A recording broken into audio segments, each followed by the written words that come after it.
You will recall that when we were studying the subject of the formation of his jewels, I concluded with the quote from In Heavenly Places, page 267, paragraph 3 and 4.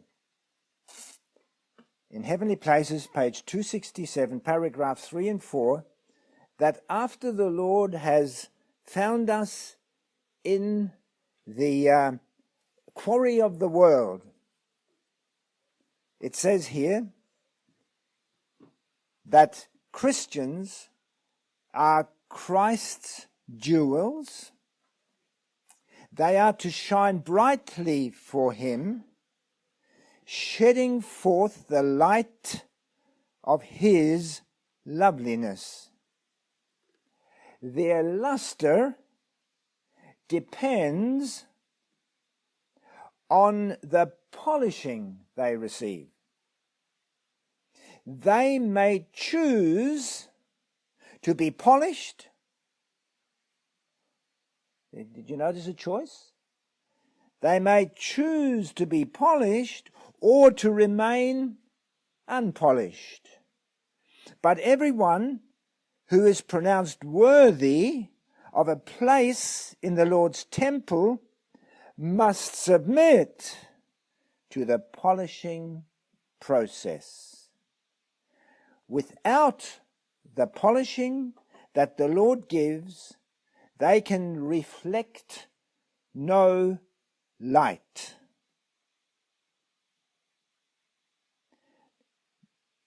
No more light than a common pebble.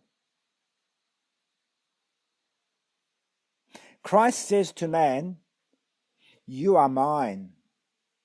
I have bought you." What did he pay for it? We pondered upon that, didn't we? I have bought you with the price of the whole riches of the universe. I have bought you with a price. You are mine.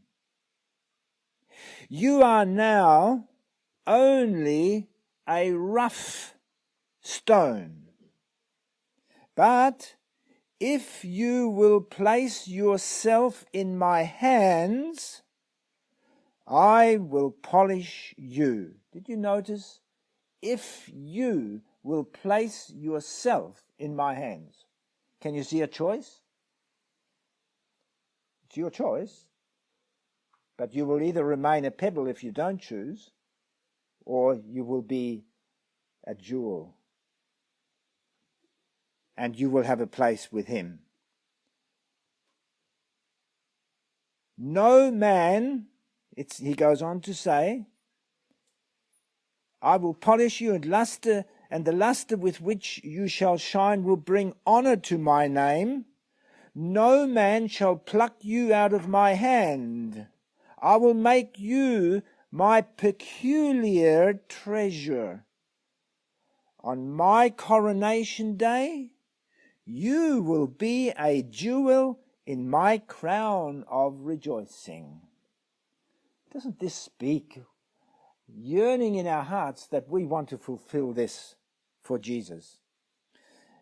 The divine worker spends little time on worthless material. Only the precious jewels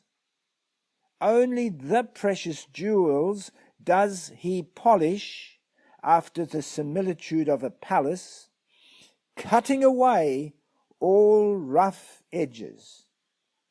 This process is severe and trying. As I say, this is the introduction to our study here. It is a process that is severe and trying. It hurts human pride. It hurts human ego. We are egocentric people, and it hurts the ego.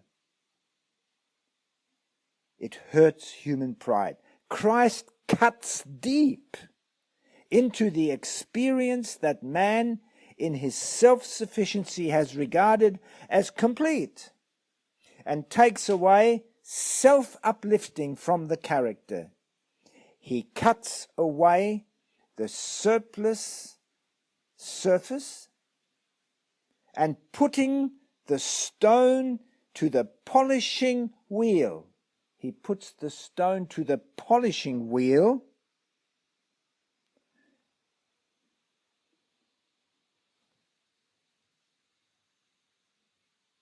If I just lose my place, I have to find it again. Yes, here it is. To the polishing wheel, he presses it close. He puts the stone to the polishing wheel and presses it close, that all roughness may be worn away. Then, holding the jewel up to the light, the master sees in it a reflection of himself, and he pronounces it worthy of a place in his casket. Blessed be the experience, however severe, that gives new value to the stone. What a rich mental exercise this statement has given to us. Out of the quarry of the world, rough stones, but he says they are of value to him. Even in the rough, they are of value to him. He mines precious ore from the quarry of the world. And as we were just reading there, he has to take that stone into his workshop. Here it is in Child Guidance, page 73. Child Guidance, page 73. I'll read there in paragraph 1. We are now in God's workshop. Many of us are rough stones from the quarry, but as the truth of God is brought to bear upon us, every imperfection is removed, and we are prepared to shine as lively stones in the heavenly temple, where we shall be brought into association not only with holy angels, but with the King of heaven himself. Brought into association with the King of heaven himself. Wow. As shining precious stones, after he has done his work in the workshop. Christ Triumphant, page 65, says, if we are in the workshop of God, he will beautify us and polish us, and we will be fitted for the heavenly mansions. So God picks us up, but he leaves our choice to us whether we will permit him to do this work. And so because he sees that we are precious, we have seen that he regards us as having worth. He regards us as having worth. But that worth has to be illustrified, if we can use that word.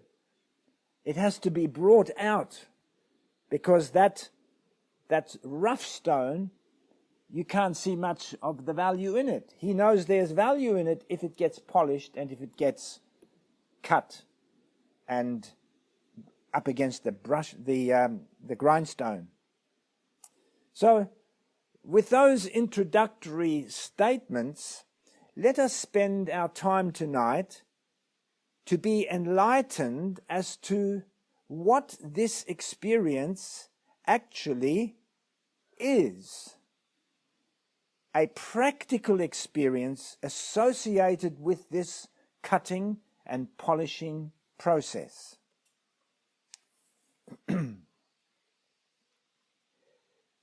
Now, we already highlighted the fact that there are many varieties of jewels. to bring the jewels of God's casket into a complete luster, each different kind of jewel receives different treatment. A diamond, we already knew, is cut into facets, and then the grindstone is placed to them to polish those facets up. And this also is to some degree done with the other crystal gemstones.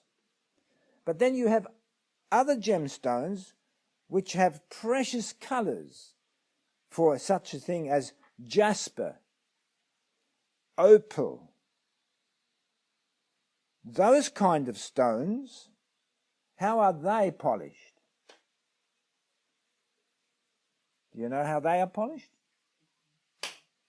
They are put into a tumbler with harsh grit to tumble them until they become all smooth, and then finer grit to make them really shine, tumbled together with polishing grit. The pearls, we know, they have been created already to bring out this beautiful luster in the mollusk under the irritation of the flesh. And finally, gold and silver. How is that purified? In the furnace, melted until all the dross comes to the surface, and it is taken off the surface and heated up and taken, and the dross comes more to the surface, and the more dross comes, the more it is scooped off, until finally the person who is purifying it can see himself reflected in that molten mass. So as we see here, every different gemstone or jewel or gold is treated in slightly different ways. And I read it here in Bible Commentary, Volume 4, page 1182, paragraph 3. 1182, paragraph 3. Here we see the living reality of this. It says, we are seldom in all respects placed in the same condition twice. Abraham, Moses, Elijah, Daniel, and many others were all sorely tried, but not in the same way.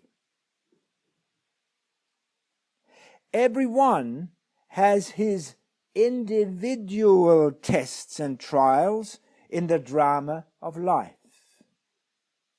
But the very same trial seldom comes twice.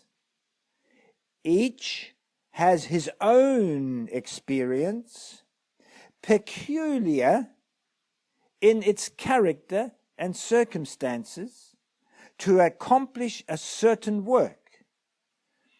God has a work, a purpose in the life of each and all of us.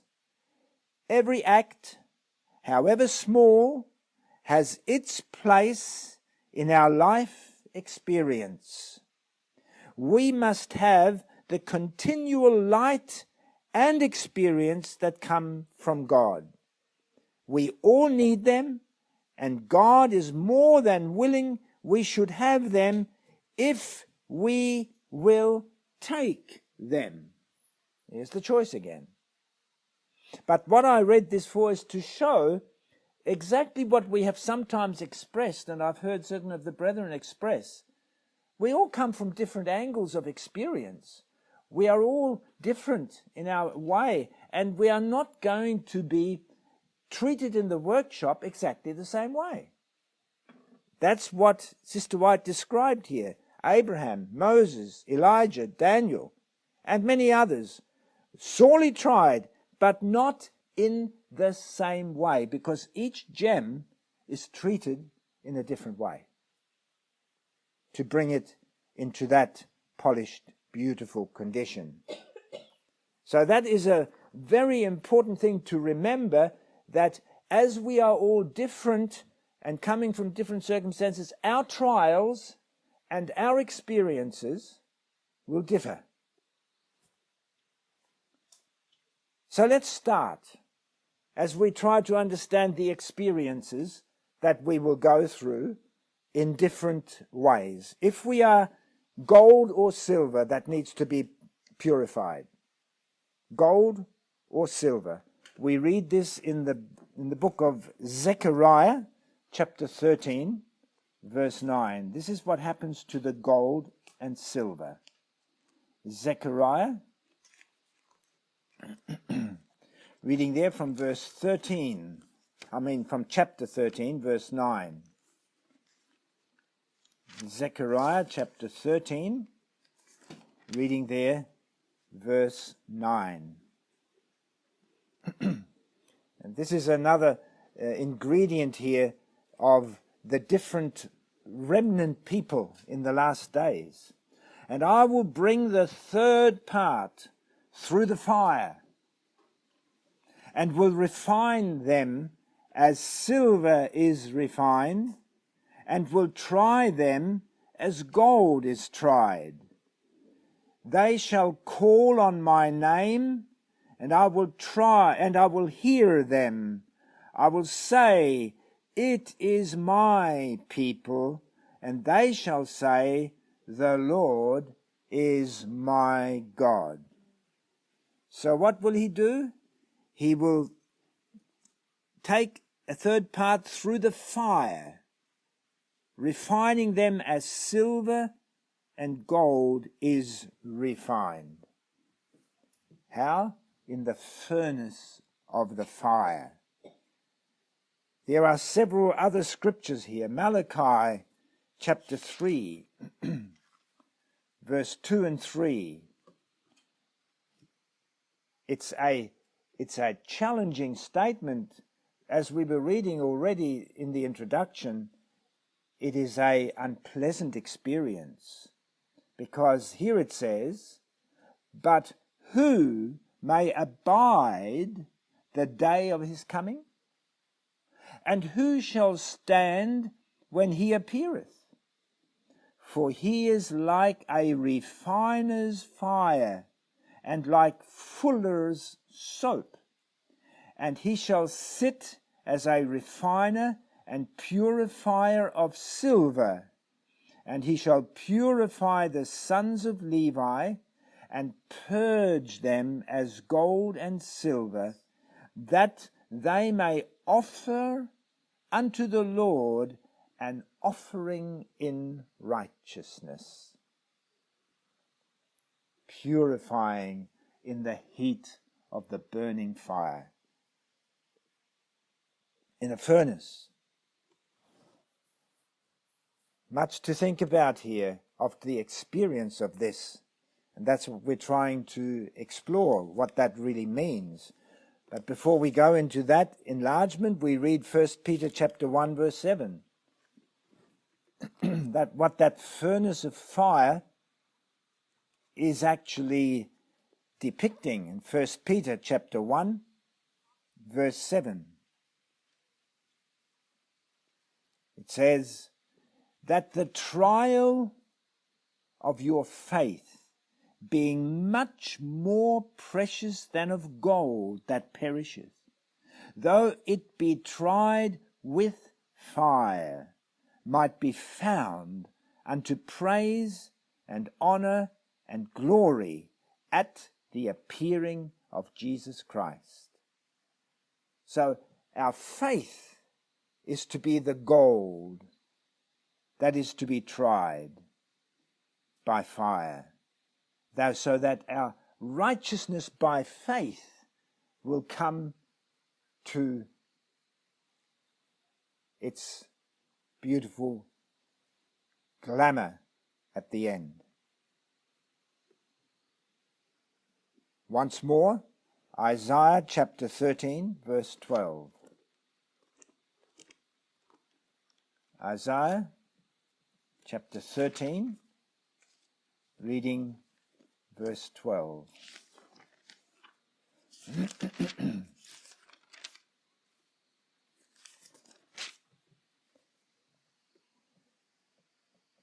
I will make a man more precious than fine gold, even a man than the golden wedge of Ophir.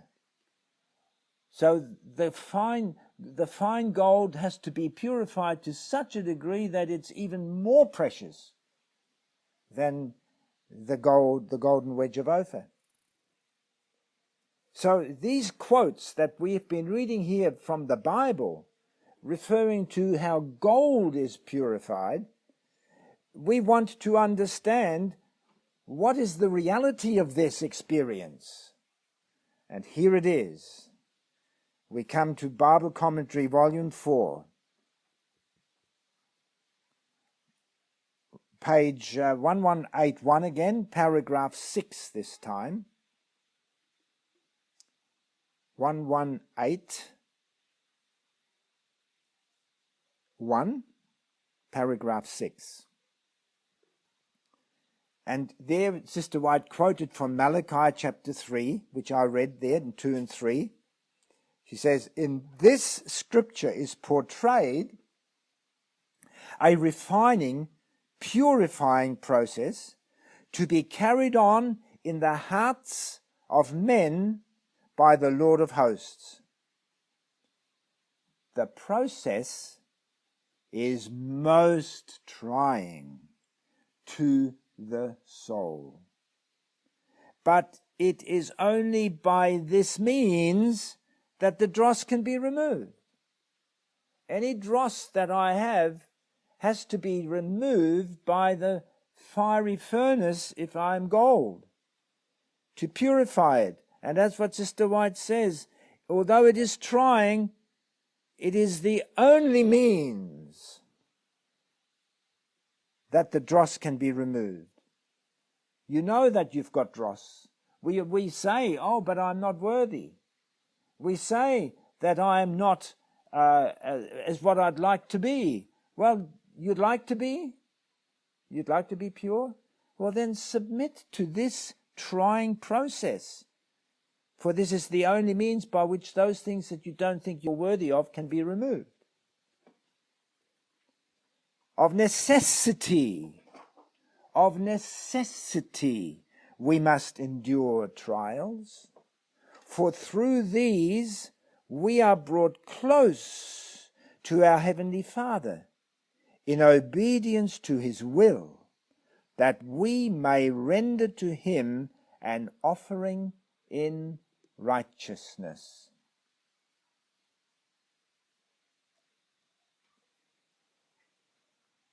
You can see that we need to understand this, that when we are in God's workshop, which I'm going to be reading in a moment, where that really is, where the furnace is doing its work, where the other cutting and polishings are taking place, it's in a certain place in His workshop.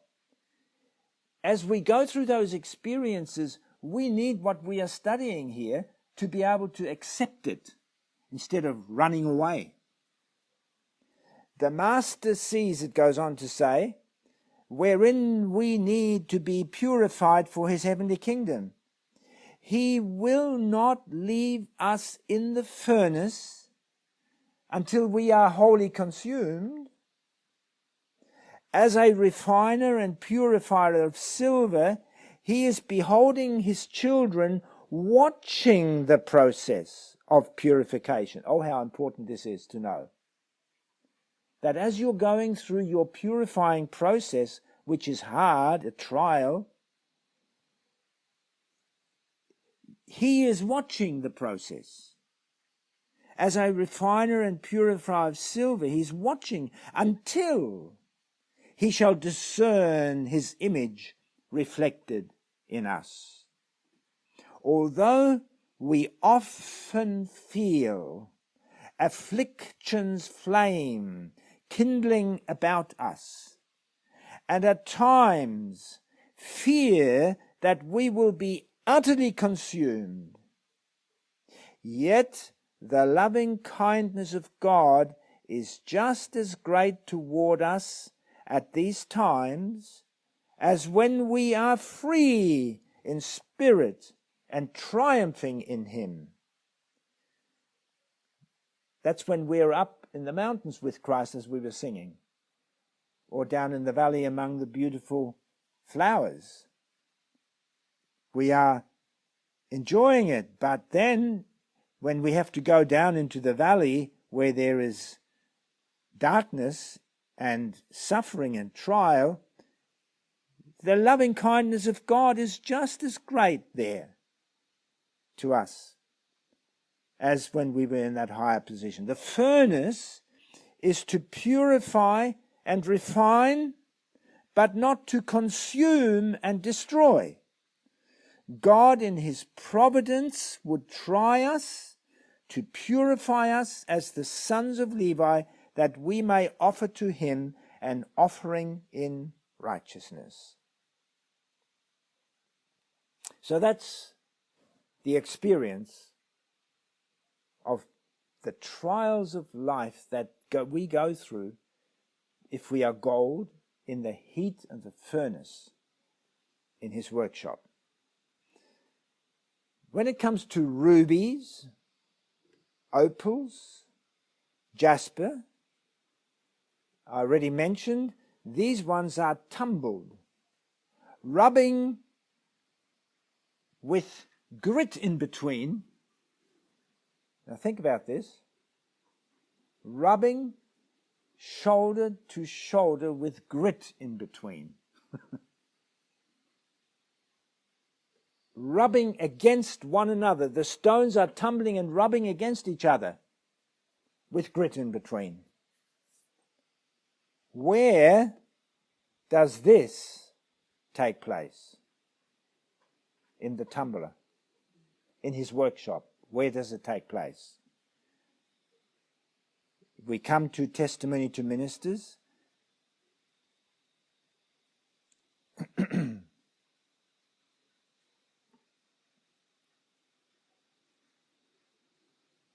Testimony to ministers.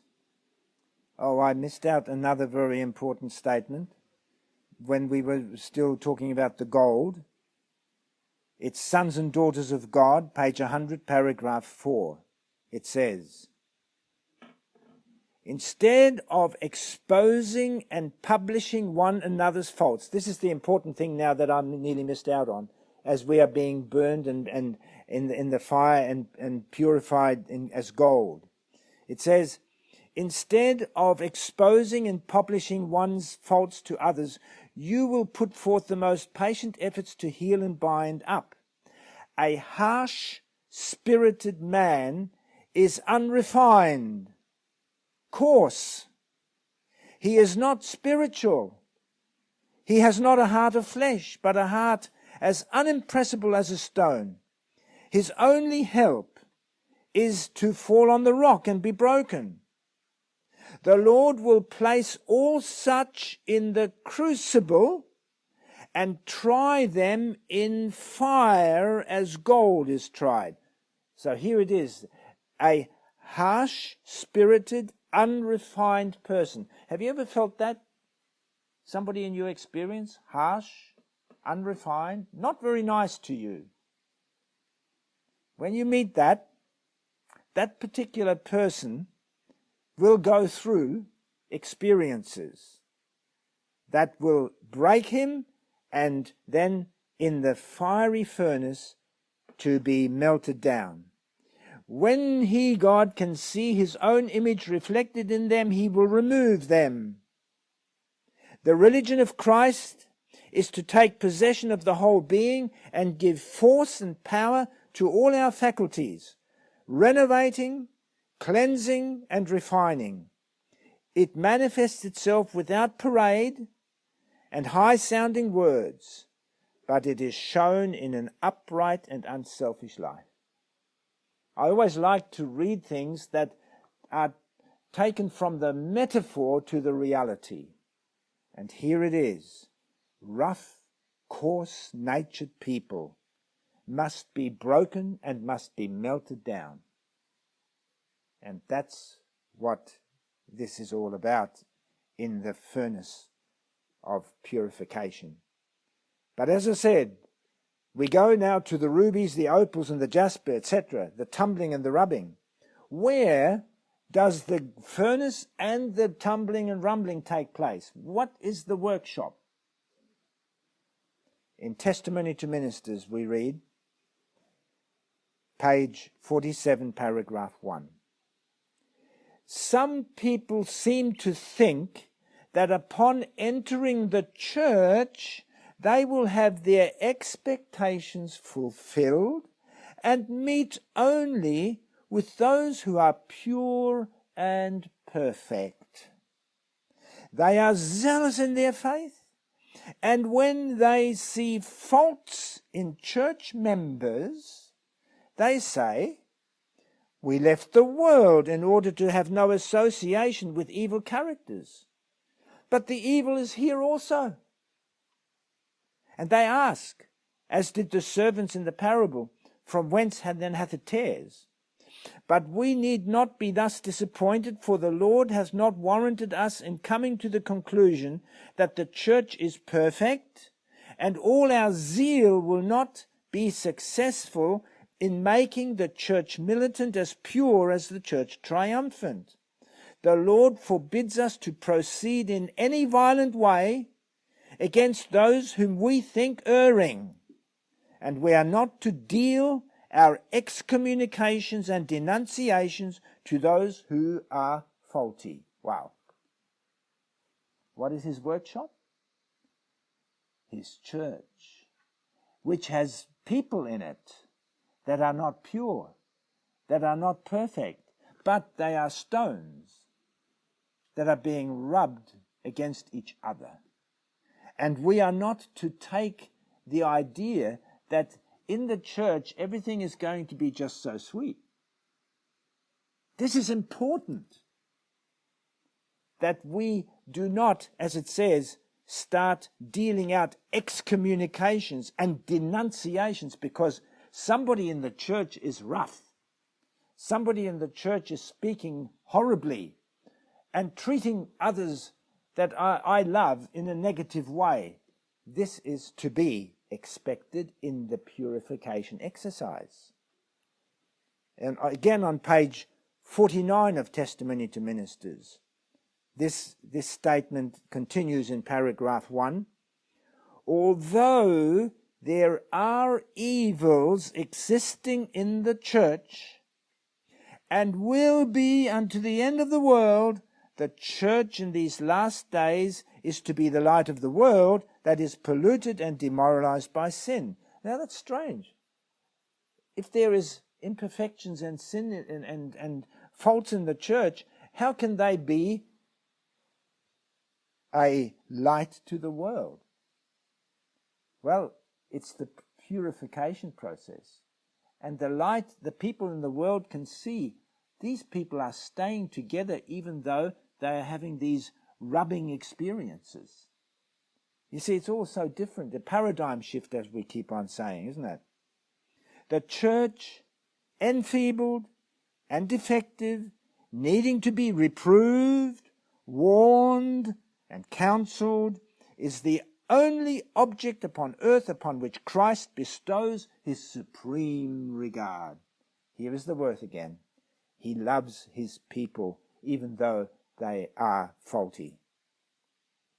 The world is a workshop in which, through the cooperation of human and divine agencies, Jesus is making experiments by his grace and divine mercy upon human hearts. And angels are amazed as they behold the transformation of character brought about in those who yield themselves to God, and they express their joy in songs of rapturous praise to God and to the Lamb.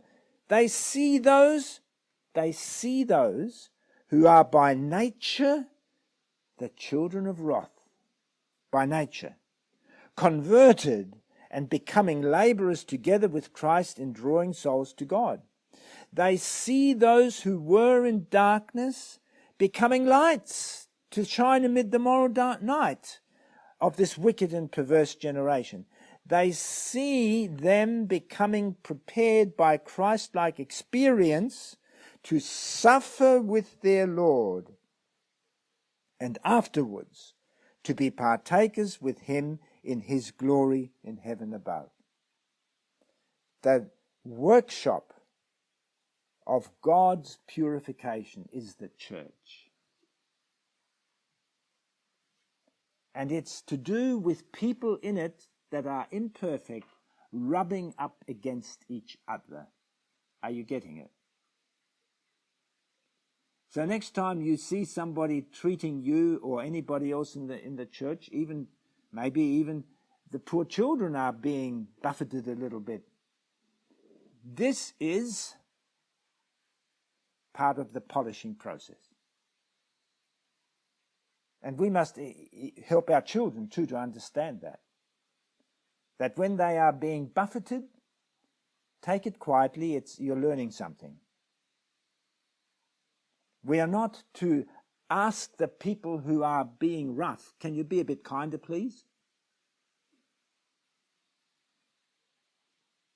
It's a polishing process. It's grit. It's unpleasant. But it's there to polish us, to take it all in as part of our training in Christ. Let's explore some more of this experience, the actual experience. Let's go to Psalm 55 as we are rubbing shoulders in the church, in the workshop of God. Psalm 55, verse 12 through to 14. Psalm 55, verse 12. For it was not an enemy that reproached me, then I could have borne it. Neither was it he that hated me that did magnify himself against me. Then would I have hid myself from him. But it was thou, a man mine equal, my guide and mine acquaintance. We took sweet counsel together and walked in the house of God in company. Wow.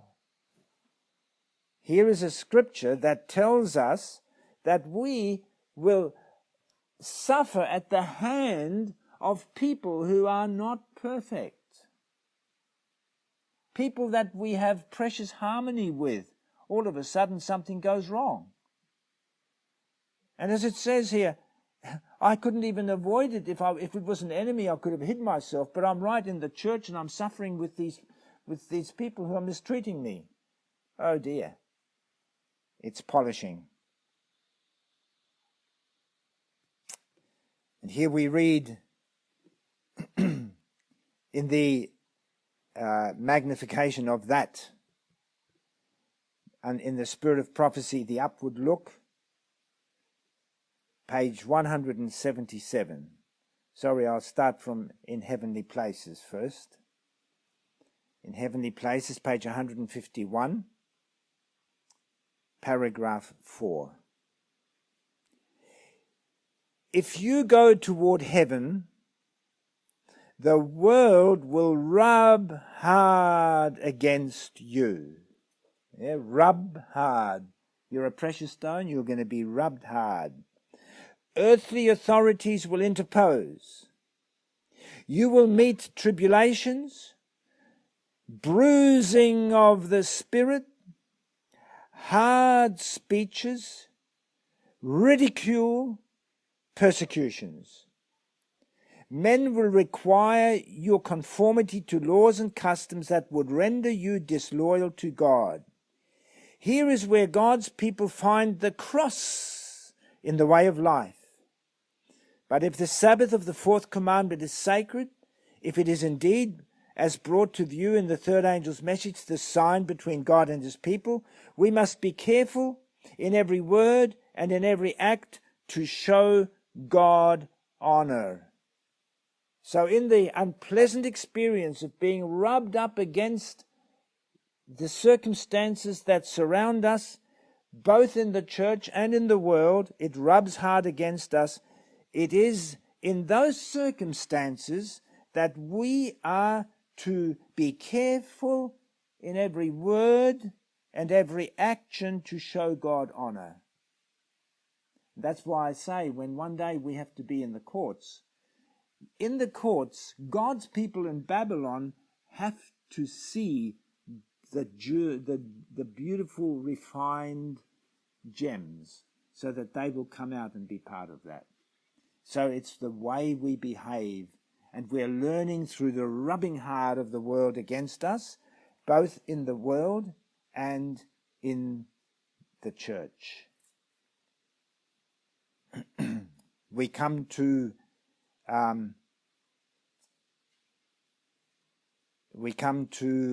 another quote now from The Upward Look, page 177, paragraph 3 and 4. Now is our time of peril. Our only safety is in walking in the footsteps of Christ and wearing his yoke. Now that's what we were singing in the hymn, wasn't it? We were singing, I will follow on. We must walk in the footsteps of Christ and wear his yoke. Troublous times are before us. In many instances, friends will become alienated.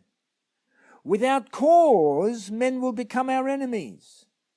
The motives of the people of God will be misinterpreted, not only by the world, here it is, not only by the world,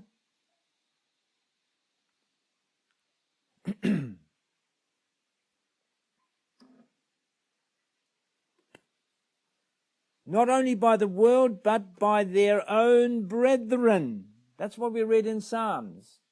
By their own brethren. The Lord's servants will be put in hard places. A mountain will be made out of a molehill to justify men in pursuing a selfish, unrighteous course. Haven't we experienced it? A mountain will be made into a molehill will be made into a mountain, not only in the world, but in the church. And have we run away from it, or have we stayed under it, being polished? I'm glad some of us have come back, and others have stayed there, and the polishing continued. This is what happens in the church.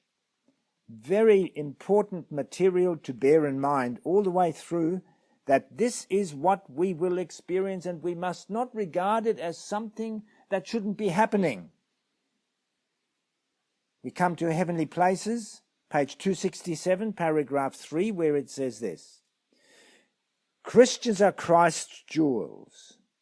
They are to shine brightly for him, shedding forth the light of his loveliness. Their luster depends on the polishing they receive. They may choose to be polished. Remember, I read that in the beginning. They may choose to be polished, but without the polishing that the Lord gives them, they can reflect no more light than a common pebble. We read that. You are mine. You are going through this. You are part of my church. And you must be prepared for this kind of experience. So the rubbing in the church against each other. And how was that expressed there? That even brethren will say and do things to us that are hurting self. Oh yes. Just self, that's all. Because Jesus himself had a different attitude to that because he conquered self. So that was in regards to the precious pebbles that are being polished. But now we come to the gemstones, the crystal gems, the diamonds, the emeralds, the topaz, these crystals. How are they processed? How do they become processed? Remember, we read in the beginning, everyone has a different experience according to their own particular position of nature, etc., whether they have been produced in the quarry of the world as diamonds, or whether they have been formed by into those precious stones that get polished by rubbing. Whatever it is, how do these diamonds and crystals become processed? Well, here we come to manuscript releases. 3MR, page 110, paragraph 4, where it says, all need much of the blessing of God, and here is the place to be tried. We are in God's workshop. The cleaver of truth takes men and women out of the world, and they have to be refined and fitted for the master. We must let the truth take possession of our hearts, and then the work can be accomplished for us. So here we are. The process takes place as the truth takes possession of our hearts, and the work can begin to be accomplished for us. What is the work? As he takes us by the cleaver of truth from the world into his workshop. We read now, as we continue on that vein, in our high calling, page 167, paragraph 4. The company of believers may be few in number, but they have been taken by the cleaver of truth as rough stones from the quarry of the world, to be fitted up by test and trial for a place in heaven's temple, and they are very precious in the sight of the Lord. Even in the rough, they are precious in the sight of God. Now, what is taking place in their experience? The axe and the hammer and the chisel of trial and test are in the hands of one who is skillful, and are used not to destroy, not to bring to nothingness, but to work out the perfections of every soul. Now, what did I read there? The axe and the hammer and the chisel. And it's in the hands of the one who is doing the work, in the hands of one who is skillful, a skillful facet cutter of a diamond. We saw that as our brother Darrell shared that with us. So there is what we sometimes have to experience, the brunt of a hammer, of a chisel, the cutting deep. In Bible Commentary, Volume 3 BC, page 1154, it goes on to describe that.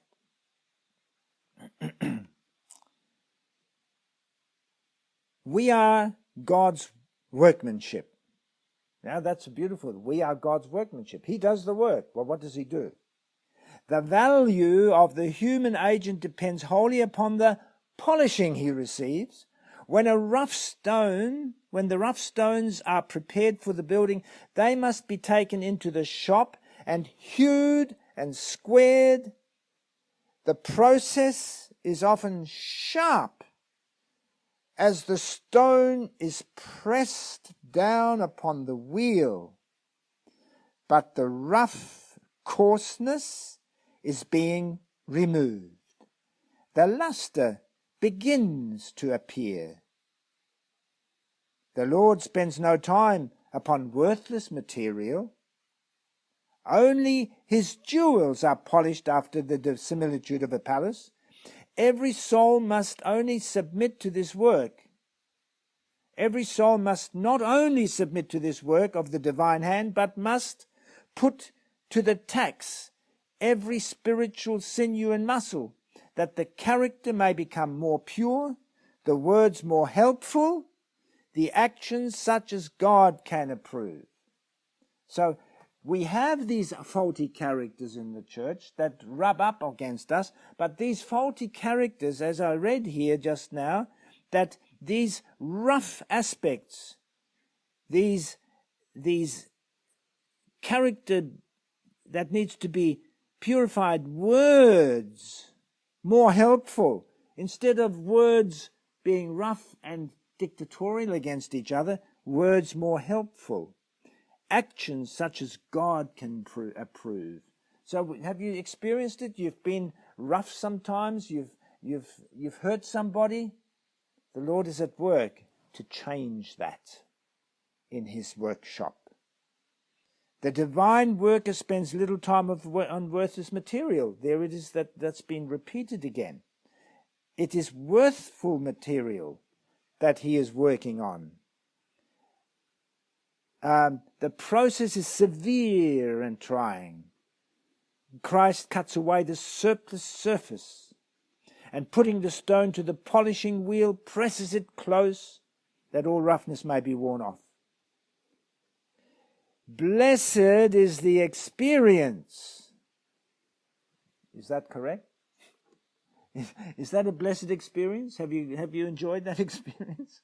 It says, blessed is the experience, however severe, that gives new value to the stone, causing it to shine with living brightness. That's what it's about.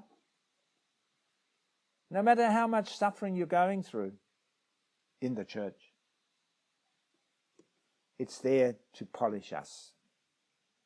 And it's a blessed experience, however severe. That's why are we reading? Why am I spending this time to do this here?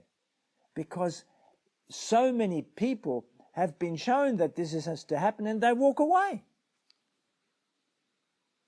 They want a church where none of this happens. But if we are in God's true church, that is what happens. Because God is working there.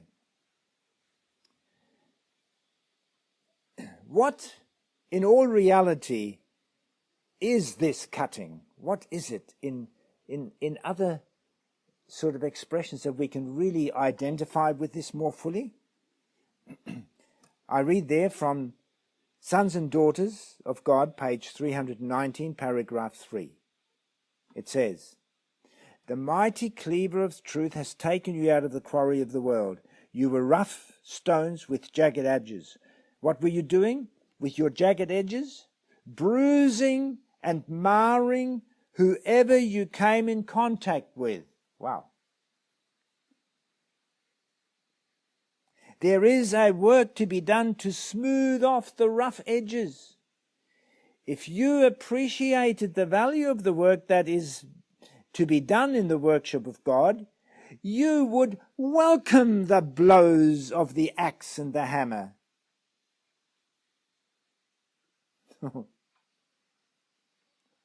You know, as I read these kind of things, this is what makes people, as much as I've tried to help each individual, they don't like this. They don't want a church experience like this, but it's necessary. You would welcome it. Your self-esteem will be hurt. Your high opinion of yourself will be cut away by the axe and the hammer, and the roughness of your character will be smoothed off. And when self and carnal propensities are worked away, then the stone will assume proper proportions for the heavenly building. And then the polishing, refining, subduing, burnishing process will begin. And you will be molded after the model of Christ's character. Wow, the hammer and the chisel is already hard enough. But then something else begins. The burnishing, the polishing, the hard up against the polishing wheel. You will be molded after the model of Christ's character. His own image is to be reflected in the polished character of his human agent, and the stone is to be fitted for the heavenly building. This is the experience. And as we bear with the reading of these statements, as I said in the beginning, we must pay close attention that we do not become unnecessarily discouraged over these kind of experiences. Trials are the avenues by which this polishing takes place and this cutting. I read from Thoughts on the Mount of Blessing, page 10, paragraph 3. Here it is. The trials of life are God's workmen to remove the impurities and roughness from our character. Oh, how I experience this. Every day I have a trial with something or another that shows me, John, you've still got that German nature that is so impatient with things. If it isn't perfect, you get impatient. The Lord wants me to become patient. And so he puts me over the ground again and again and again and again until I have become soft and gentle. The hewing, squaring, chiseling, the burnishing and the polishing is a painful process. It is hard to be pressed down to the grinding wheel, but the stone is brought forth prepared to fill its place in the heavenly temple. Upon no useless material does the Master bestow such careful, thorough work. Only his precious stones are polished after the similitude of a palace.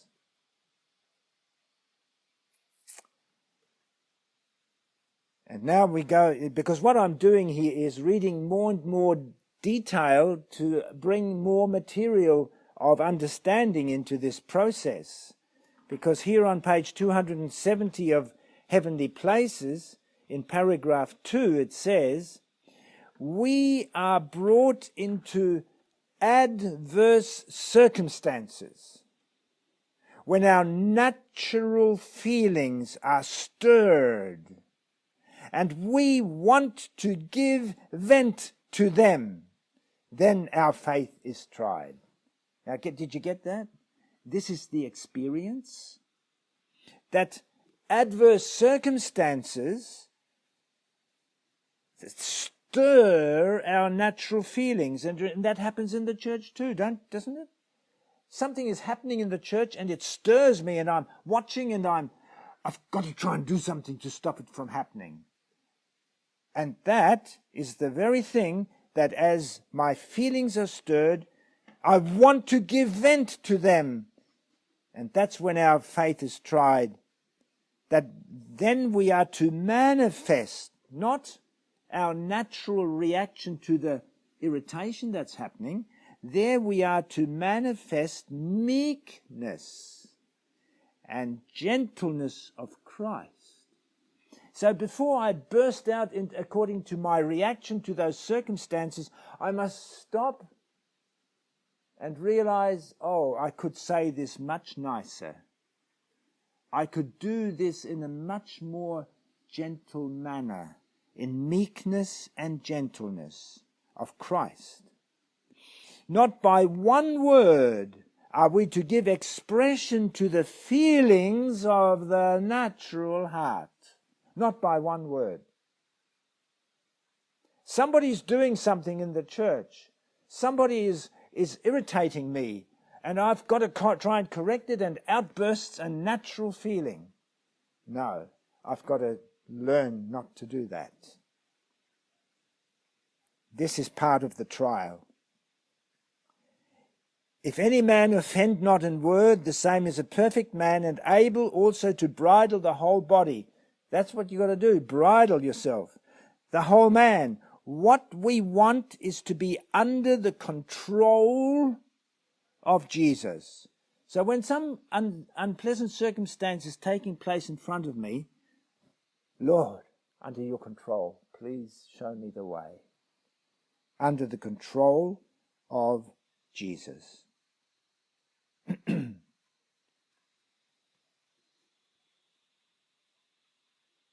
What we want is to be under the control of Jesus. We do not want our own way. If you examine carefully, it is usually somebody's crossing your way of doing it. It says we do not want our own way. I have heard some plead as an excuse for their wrong course. You know that it is my temperament. It is my disposition, transmitted to me from my parents. Yes, and they have cultivated it and educated themselves in it, and thus excused all their wrongdoing. Instead of yielding to temptation, they should lay hold upon the arm of infinite power, saying, I will come to God just as I am and plead with Christ to give me the victory. I shall be more than a conqueror through him that loved me. These are the living experiences as I read it here. So whether we are gold, or whether we are silver, or precious stones, or crystals, or pearls, all is designed for God's casket of jewels. And we've just gone into detail. And being an evening hour, it's been a bit tedious, hasn't it? But that's part of the purifying process. To be able to sit there and listen to all this. How many times I've had to do it, and when I've done it, afterwards thoughts would come to me, and I'm so glad I listened carefully, no matter how tedious it was. We are all designed for God's casket of jewels. More than even a casket, as gemstones in his crown of rejoicing. You heard me read that. Let's read it there in Isaiah 62 in conclusion. Isaiah 62, verse 2 and 3. And the Gentiles shall see thy righteousness, and all kings thy glory, and thou shalt be called by a new name, which the mouth of the Lord shall name. Thou shalt also be a crown of glory in the hand of the Lord, and a royal diadem in the hand of thy God.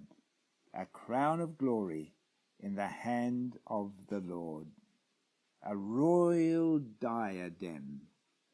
Much better than just a casket of gems. It will be in his crown of glory. And the question is, are you willing? Are we willing?